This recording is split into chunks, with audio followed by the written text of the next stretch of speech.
Assalamualaikum warahmatullahi wabarakatuh. Halo, apa kabar para pecinta sinetron Cinta di Ujung Sajadah? Jumpa lagi bersama dengan Mimin ya.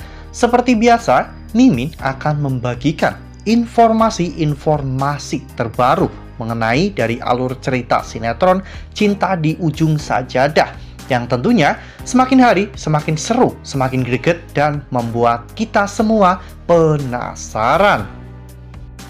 Di video kali ini, Mimin akan menceritakan tentang sinopsis dari alur cerita sinetron Cinta di Ujung Sajadah untuk episode nanti malam, di mana di episode nanti malam semua orang akan meragukan Adi ya kawan-kawan.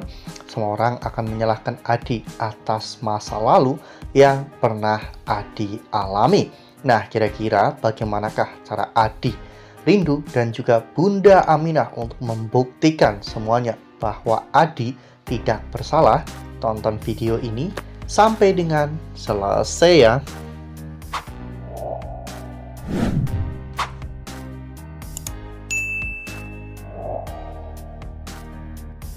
Ya, seperti yang telah kita ketahui bahwa di episode sebelumnya, Pak Yanto datang ke pesantren dengan membawa orang dari Departemen Agama ya kawan-kawan. Pak Yanto melaporkan bahwa di pesantren tersebut ada Ustadz mantan narapidana.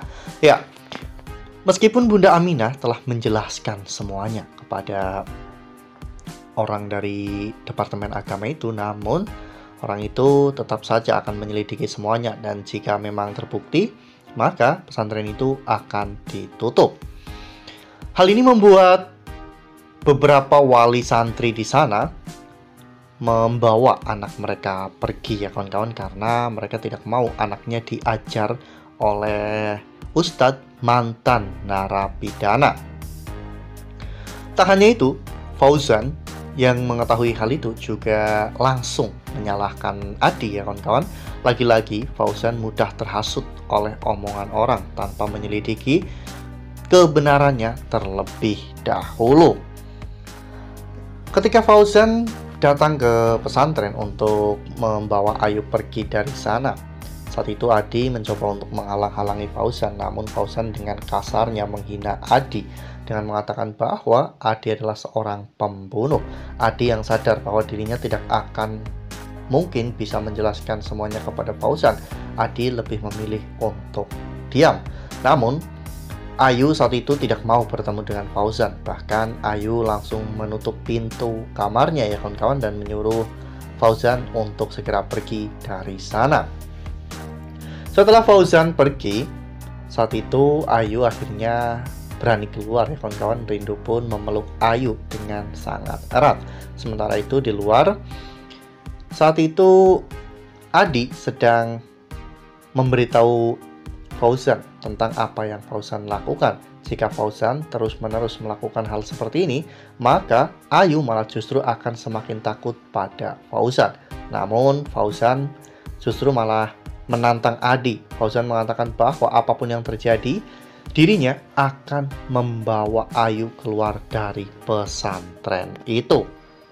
Nah, sebelum lanjut di video kali ini, Mimin sarankan agar teman-teman menekan tombol subscribe dan juga nyalakan lonceng notifikasinya, agar teman-teman semua tidak ketinggalan informasi-informasi terbaru dari Mimin ya. Karena setiap hari Mimin akan membagikan informasi-informasi terbaru mengenai alur cerita sinetron Cinta di Ujung Sajadah.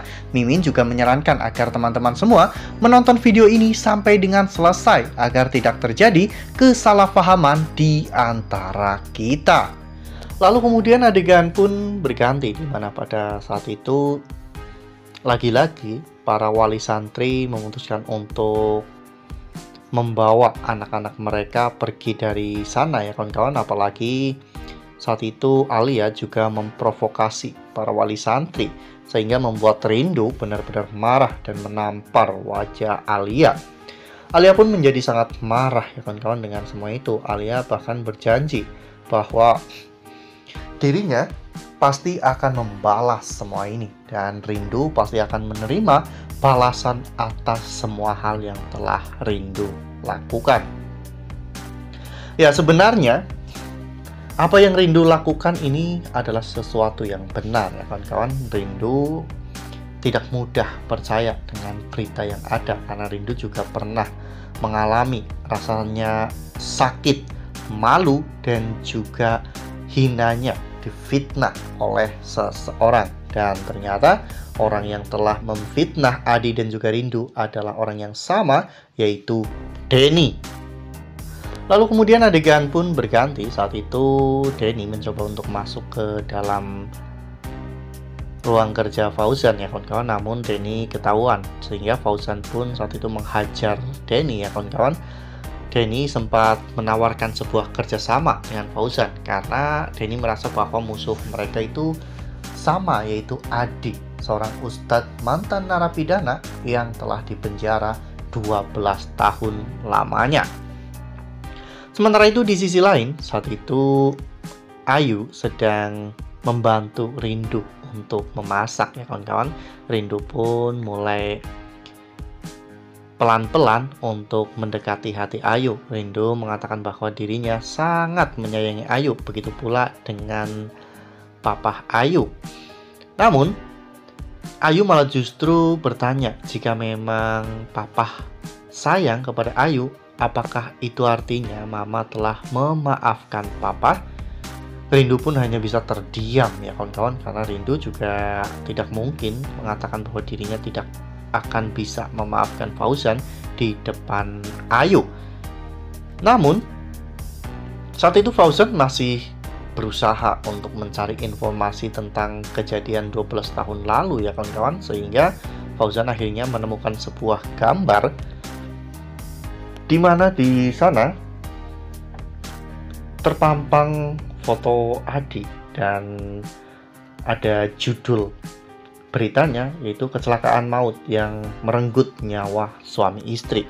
Fauzan pun semakin yakin ya kawan-kawan dan pede dirinya bisa membawa Ayu kembali ke rumahnya. Ya sebenarnya jika Mimin boleh berpendapat, itu sebenarnya bukan urusan Fauzan atau yang lainnya ya kawan-kawan, karena meskipun Adi itu adalah mantan narapidana, namun Adi sudah berubah ya kawan-kawan. Adi sudah menjadi ustadz yang sangat teladan.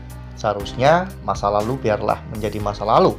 Toh sekarang Adi tidak mungkin mengajari anak muridnya untuk membunuh, karena insiden kecelakaan itu juga bukan salah Adi ya kawan-kawan. Ya namun namanya juga sinetron ya kawan-kawan, pasti semua orang akan menyalahkan Adi. Namun Mimin sangat yakin bahwa suatu hari nanti kebusukan Denny ini akan segera terungkap ya kawan-kawan. Nah, makin seru kan, makin greget dan makin membuat kita semua penasaran. Makanya nih, jangan sampai ketinggalan untuk terus saksikan sinetron Cinta di Ujung Sajadah yang akan tayang setiap hari pukul 20.05 hanya di SCTV. Nah, Mimin rasa cukup sampai di sini. Mimin membagikan informasi-informasi seputar dari alur cerita sinetron Cinta di Ujung Sajadah. Terima kasih untuk teman-teman semua yang sudah menonton video ini sampai dengan selesai ya. Ambil sisi positifnya dan tinggalkan sisi negatifnya, karena cerita ini hanyalah fiktif belaka. Wassalamualaikum warahmatullahi wabarakatuh.